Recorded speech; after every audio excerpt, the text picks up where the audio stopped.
Welcome to Wellness Wednesday, January. My name is Heather Paris. I'm the Vice President of Operations at the Credit Union here at St. Mary's. So Lorraine was nice enough to invite me here for the day. We're going to be discussing basically consumer spending and kind of the habits that we get into, along with other types of consumption, like food consumption. I apologize to anyone eating if I have to deter you from your food. But it just basically goes into what we Americans or average consumers spend our money on, how we spend our time, just a kind of collection of knowledge and different statistics that make up the average consumer. So it's an interesting presentation, but it's more light. So I'll get started unless you guys have questions before I begin. Yes?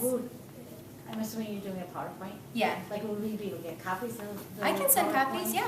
For those of us that attended, rather than us trying to take notes? Otherwise, I think the recording would be... Right, we are recording, so it'll be on the wellness website. Oh, okay. And also, we might be able to get your PowerPoint Oh, yeah. presentation loaded up. Into I have it. no problem giving the rights away. Okay. We might be able to post that. Yeah. Yeah, we can probably do that too. Yep. All right, well, we'll get started. First, here's kind of a backdrop of what we, the average consumer, are accustomed to in living in 2012. You accidentally enter your PIN on the microwave, because we have PINs for pretty much everything nowadays. Your family and friends describes your job as works with computers. Most of my family describes my job like that. They don't really know what I do. You have a list of about 15 different phone numbers, probably in your own cell phone actually, that make up your family of 3. Everyone's got a number for home, for work, maybe a pager number, a mobile number. It's kind of crazy. Sorry, I must have advanced on me. This is not actually timed perfectly, so I apologize if it goes a little bit quicker. Okay. You email or Skype or send a text message to the employee or coworker that sits at the desk next to you. This happens all the time at the credit union anyway. The reason for you not staying in touch with your friends or family is because they don't have a Facebook account. If you have an established Facebook account, it's like your extended family goes by the wayside unless you have a way to communicate with them via Facebook. And this last one on the screen, I've actually done this numerous times now. You pull on your driveway and actually call anyone who's already inside your home to help you unload groceries. I do this all the time to my fiance, and I'm like, oh, I'm almost there. Come out and get the groceries from the back. But it's amazing how technology's kind of given us these little lazy features, which aren't necessarily a bad thing. Okay, and there's a couple more here. You also know you're living in 2012 when you're checking the websites on the bottom of every commercial, because pretty much everything that's advertised has its own website, so it's just kind of interesting. But that's actually if you watch commercials nowadays with the recording devices, DVRs, TiVos, on demand, you really don't even have to watch very many commercials anymore, so it's just kind of interesting.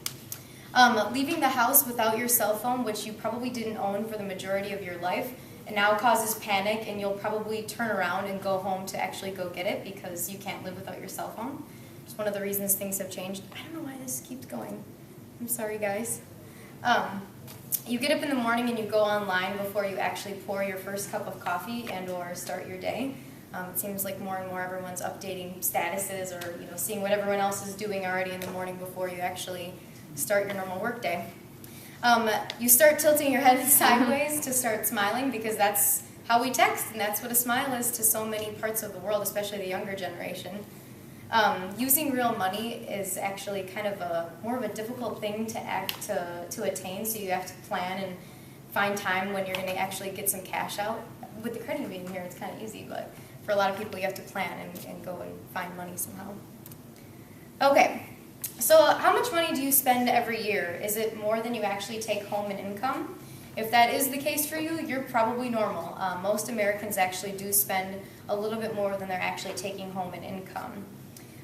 The average household spends roughly $49,638 a year on either necessary, livable items or items that are just desired by one person.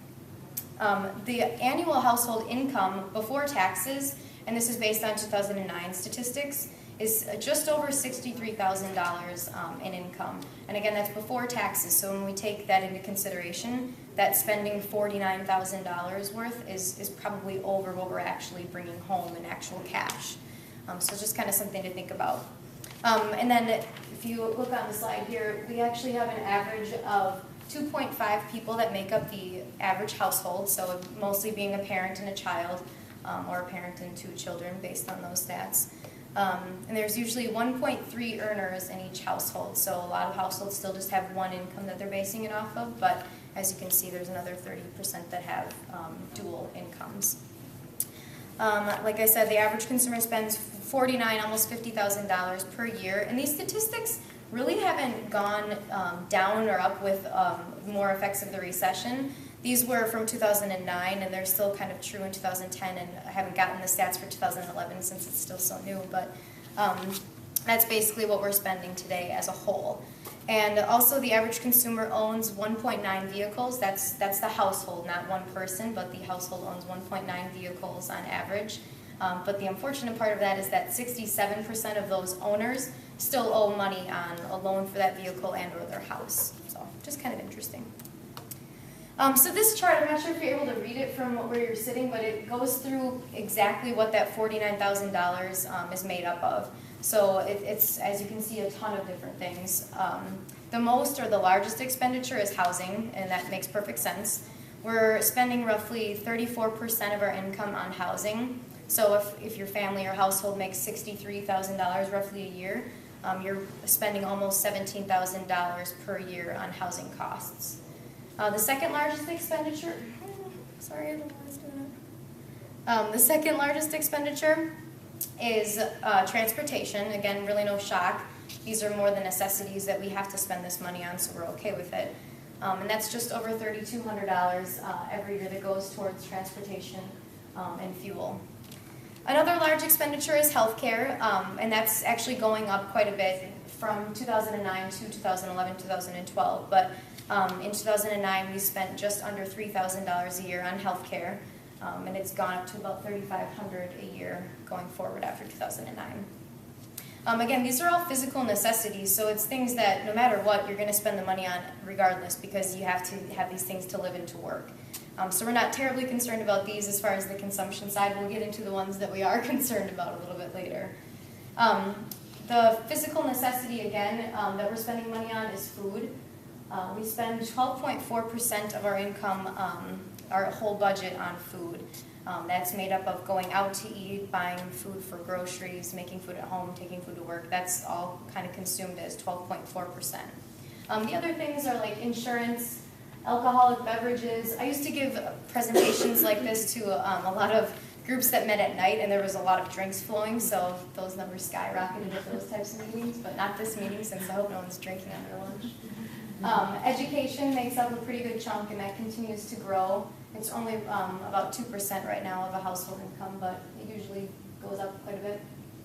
And the sad part is our cash contributions and our insurance and pensions don't really make up a huge portion of that that actual budget that we have for our household income. Insurance and pensions do a decent job. It's just over 10%, but the cash that we actually are saving for the rainy day funds and things like that only make up about $1,800 a year, and that really hasn't changed. So we'll kind of get into that on how we can start saving a little bit more. Okay, now let's progress. So I made a little how-to slide on how to bridge the gap between how much we're actually spending versus how much we're taking home, since it's negative in most cases in people's lives. So here's just a few helpful ideas to start becoming a better saver. There's hundreds of ideas out there, but these are ones that I thought were pretty relevant to the average consumer. The first is trim the fat, literally and figuratively speaking. If you have a collection of items at home that you just have always collected throughout your life and you really don't know why, stop collecting them. Like candles, I've noticed that's the most common, it seems like, collection that people have, where if you go to the store and you see a sale on candles, you can't walk away from the sale. You have to buy the candle, even though you have 17 other ones at home. Stop buying those kind of collection type items. Television programs, there's a lot of money spent on watching television, having TiVo, buying DVDs, purchasing things regarding your television, and it's just kind of surprising to see how much we actually spend on those types of things when we really don't put any time into actually viewing them, or the money's never really worth it. And then eating habits, and really all habits, drinking, smoking, if that's what your habits are, but eating habits, it's a good thing to start cutting some of the fat out of your diet, because as you increase your fat, you increase the amount of food that you actually have to consume in your life. So it's just one little way to think about, if I trim the fat, I'll trim the money that's leaving my wallet too. And then there's something called the 30-day rule. Oh, you guys just yell at me if that happens. Sorry about that. I don't know why it's progressing on its own. It's going quite a few times, isn't it? Maybe we should record the next one. Okay, the 30-day rule, that's if you really would like an item that's not a necessity, but you've had your eye on it for a while and it's maybe a little expensive, so you haven't bought it right away, practice the 30-day rule. You see it in the store, give it 30 days. If in 30 days you find that you still cannot live without that item, fine, buy it. But if you're getting along just fine and you really don't need this item, just leave it. If you've gone the last 30 days without thinking about it much, leave it on the shelf. You don't even need it. So it's just a little kind of idea as to how you can make up some of those expenditures that are usually purchases right at the checkout line. Shopping list. Make a shopping list and stick to it every time you're in a store, whether it be a grocery store or a department store. Always have some kind of item that you're looking to find, not just kind of meandering around the stores and putting things in your cart randomly. I've done it before too, but having a shopping list definitely helps you stay on track. Try not to spend as much money on the little ones, meaning the young children.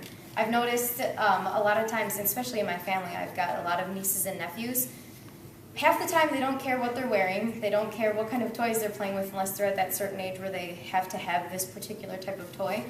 But I have a niece who is turning 2 soon, and for her first birthday, I got her a big box of Tupperware because that's all she wanted to play with. So I took my old Tupperware, I bought new stuff, and I bought some new stuff for my niece, and that's what she played with. She banged them just like she'd bang her other toys, but that's what she wanted, and it's $5 as opposed to $50 on toys and kind of the random things that kids really don't pay close attention to, and they definitely don't care how much you spend on items for them.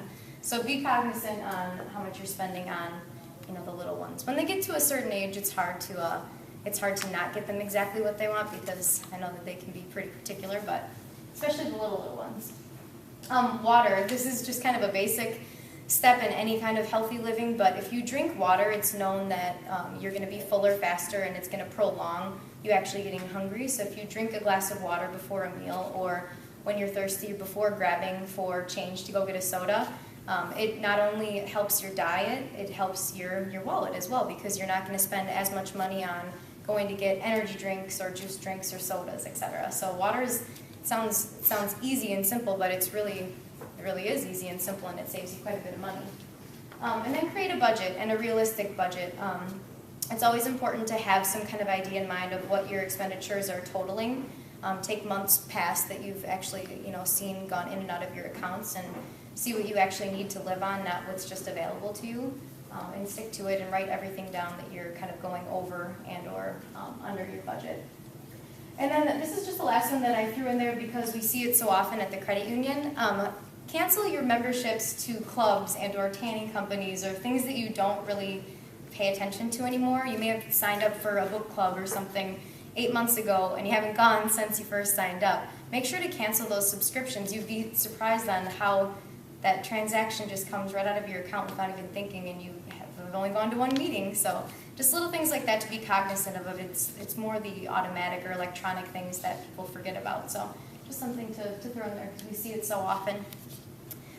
Okay, oops, sorry guys. Okay, so we're always going to spend money, that's no question, but we also spend in major trends. So a lot of the trends we're hoping to kind of break. U.S. advertising agencies definitely pick up on the way that we're spending money and what provokes us to spend money. Therefore, they spend millions and billions of dollars on kind of persuading us or tying right into the consumer. So I just put this together showing what actual advertising revenue is generated. And it's basically, it hasn't changed much. I'm sorry, I don't know why it's doing this. It hasn't changed much over the last couple of years, but television ads always comes in first as far as making money off of the consumer, what they spend on, advertising to people through the television broadcasts.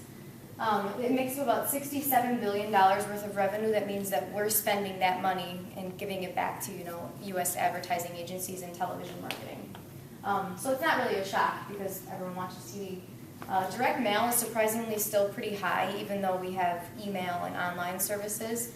There's still a ton of people that don't have access to that in America, and therefore a lot of advertising companies still spend quite a bit of money on sending things out via hard copy mail. Newspaper is also a really big one. That includes online and paper-driven newspapers. It's roughly $50 billion that we're giving into that kind of budget each year as U.S. consumers. Radio, online, and a lot of like yellow pages are about the same. Surprisingly, online hasn't taken off as far as what we would think it would have at this point. But I'm sure over the next decade it will surpass all of the other items up there, maybe even the television items. So we're always going to spend money. It's just the fact that they're understanding just exactly how we're spending that money. And like I said, it's these advertising companies and businesses, enterprises, any kind of marketing sector.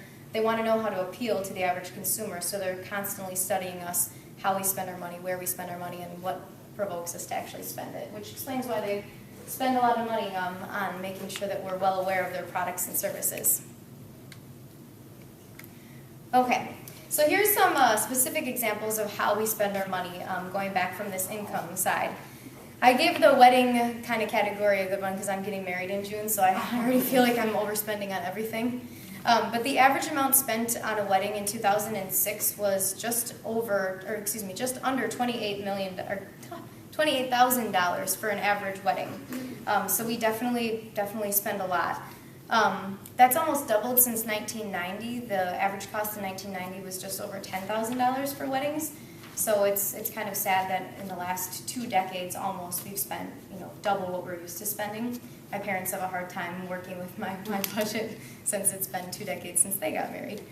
But sorry, I don't want to give anything away.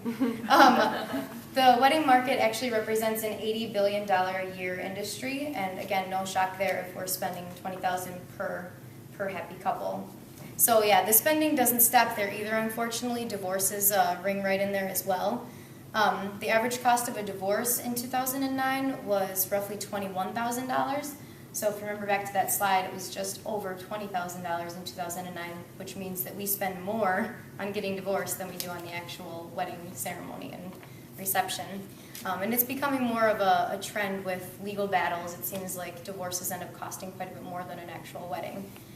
The divorce market represents only $29 billion as opposed to an $80 billion a year industry, but still up there. And then I gave an example, Heather Mills, who is Paul McCartney's ex-wife. She divorced Paul McCartney back in, I think, 2005 maybe. And she settled her divorce with over $50 million in alimony payments.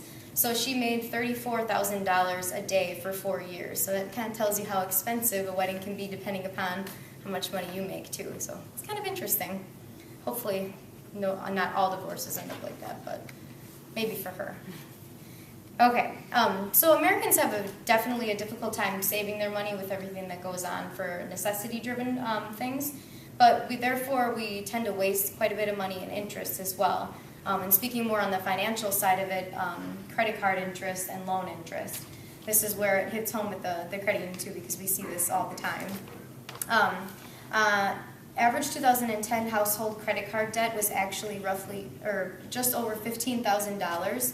So in a household of that 2.5 people, they had outstanding revolving credit card debt of just over $15,000. Sorry guys. The average rate in 2010 and in 2011 was 15.14% on those types of revolving credit cards. However, that kind of shot up if you have poor credit or lower credit scores. That definitely affects the interest rate that you are paying, and the average for what's considered poor credit was 24.96% for a rate, which is really scary. Because once you start paying that interest, I mean, if you're paying $1, you're paying $1.24 on that money. So it's kind of scary to think that that's what an interest rate normality is for a lot of people. And just kind of a side note, in 1990, the average credit card debt for an entire household was only $3,000. So we've gone over 500% of that in the last 2 decades to make up what our revolving credit card debt is now. And it has probably a lot to do with the increases in lines of credit and things that happened over the last 5-6 years, which have kind of been capped now, but that's a definite reason as to why it actually happened. So today, 44% of Americans have balances under $10,000 in that kind of revolving credit card debt. 43%, which is extremely close still, have balances between $10,000 and $25,000 in debt, and this is a household again, not just one person. And then the rest of the 13 actually have balances over $25,000 in just credit card debt. So it's kind of scary. Okay, oop, that was my fault. Okay, again, kind of talking about the revolving credit card debt, there's just a couple major U.S. kind of statistics I wanted to give you guys, and that there's $906 billion total in revolving credit card debt among Americans. That number since 2009, though, has gone down quite a bit with the recession. A lot of people are starting to pay off their balances or becoming very cognizant of those interest rates, which is good. That's what we obviously want the average consumer to kind of take notice of and make sure that they're not paying ridiculous fees and interest rates. So it's gone down, but there's still probably $900 billion worth of revolving credit card debt. So yeah, just something to think about. And again, I think a lot of the reason for it jumping from 1990 being $3,000 per household to $15,000 per household is because we had so many extensions of credit. The market was great for a while, and people were kind of turned up, not upside down yet, but on a built up equity into their homes. So they extended these lines of credit on credit cards and home equity loans, which kind of made that number jump through the roof. So just interesting. Okay, so I've made up a slide here too then on how to spend less money on interest that you are hopefully not paying on your credit cards. But these are really, really basic, and again, there's hundreds of ideas out there, but these are ones that I think are the most important when you're looking at revolving or credit card debt. And the first one is take out a low interest fixed rate credit card. I can't stress those 3 words enough. Credit cards are great when you need them, if you actually have to use them, but if you're going to keep a balance on them, they're almost worthless. They just cost you so much more money. If you're not paying your balance in full each month, you're probably paying way too much in either fees and or interest. So most of the time, your credit card rates aren't fixed. They fluctuate with the market. So just kind of be cognizant of that. Call your banks, credit unions, or companies that you have these cards with and see if there's a way for them to fix your rate. Sometimes they will, sometimes they won't. And shop around for the fixed rates. If you don't have a lot of credit cards now and you want to go about making a change, look for ones that have rates below 10%. They're hard to find, and they probably don't come with the rewards as they claim, but if you can get a fixed rate credit card that's under 10%, that's a reward in itself. A lot of people get really drawn to the rewards types credit cards, but you're generally paying a higher interest rate, and most of the time no one actually cashes out those rewards anyway. I actually looked it up, and it's only 25% of people that have those rewards cards actually use the rewards. So it's something to think about if they're highlighting that it's a rewards card. It might not really be a rewards card. You're probably paying more for it. So be careful when you're reading through the agreements that you're signing and looking over the contracts that you're being put into, and make sure that the rate is fixed and that it's a low rate. And then lastly, make sure that you're checking your credit score. Hopefully it's in good standing. That's one thing that's definitely going to affect the rates that you are given on credit cards and or any kind of loan. So it's always good to know what your credit score is and to maintain a high credit score. And then paying your bills on time, paying these credit card statements on time also has a really big tie into what interest rate you're going to be paying in the future. Okay. So we spend a lot of money, clearly. We waste a lot of money, not just in interest, but in all parts. But we also consume, and I'm saying consume as like a resource perspective in America. And the U.S. actually only represents 5% of the world's population, but we use or consume about 1/4 of the world's energy sources. So on a different kind of switch consumption side, we're using all the things that we have viable to us in the form of resources. That's why we're called the Red Bulls of the world, the United States. The typical American actually consumes 6 times more energy than any other person in the world. Consuming energy is not necessarily a bad thing. It just means that every single resource that we have available to us, we're using to the fullest, and that's kind of explains the American lifestyle. We're always busy, we're always working, we're always trying to find something better and different with one resource. So that's basically what that means. It's not a bad thing, but we overconsume a lot of energy things. Also, we get around. Americans, again, only represent 5% of the world's population, yet we own 1/3 of its automobiles, which again is scary. We have a lot of space, so that makes more sense why we own 1.9 vehicles per household, but we definitely have a signature on how many automobiles we actually own. The average American also uses about 500 gallons of gas every year, and we drive roughly 12,000 miles per car. Americans spend about 4.5 billion hours each year literally stuck in traffic. So it's kind of sad on the resource side, but on a time side, we're spending so much time and money on just sitting in a car waiting. So it's, 4.5 billion hours collectively between all Americans. And speaking on how we're actually spending our time, we watch way too much TV, and I know we talked about it on this slide before regarding how much money goes into advertising revenues for television programs and commercials. But the average American watches roughly 4 hours of television per day. And if we really break that down to statistics, that means that we watch 28 hours of television every single week, and that means it's 2 months out of every year that we spend watching television. When you think about it in that kind of level, it gets very realistic. Sorry, guys. So it said that at age 65, you will have spent 9 years of your life literally glued to the television to watch your favorite programs or watch nothing. Just interesting. It's also the biggest babysitter. This is really shocking, actually. The average youth spends just about 900 hours in school every single year, but that average youth also watches 1,500 hours of television per year. So it's not double, but it's close to double. Kids are spending time in front of the television as opposed to in school and learning or doing other activities. That also means that by the time we're 65 years old, we will have watched 20 million or 2 million commercials in our entire lifetime. If we're normal and watching TV 4 hours per day, and if our kids are as well. Sorry, did I miss anything? Okay, now for the real consumption side. I chose Krispy Kreme as the company to kind of highlight just because when I was looking up the information, it was kind of shocking how much money, time, and how many donuts we consume in America. It's just really interesting. But every 2 minutes in America alone, Krispy Kreme stores collectively could make a donut stack as high as the Empire State Building in 2 minutes. That's how long it takes them because that's what they're used to for production time, and that's how many sites and stores that they actually have. So it's kind of crazy.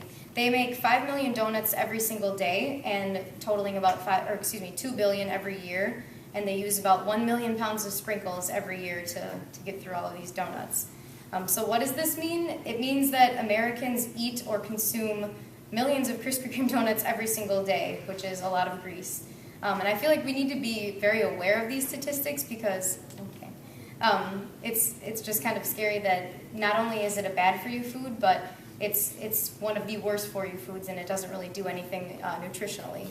So interesting. This is just a donut consumption chart highlighting all other donut sales and how much we spend on donuts every year, not just Krispy Kreme, but we spend just over $100 million every single year on donut sales alone, the average consumer. So think twice when you're reaching for a donut at the next meeting. More on the consumption side, this is just kind of going through what an average consumer eats in their lifetime and or in a year.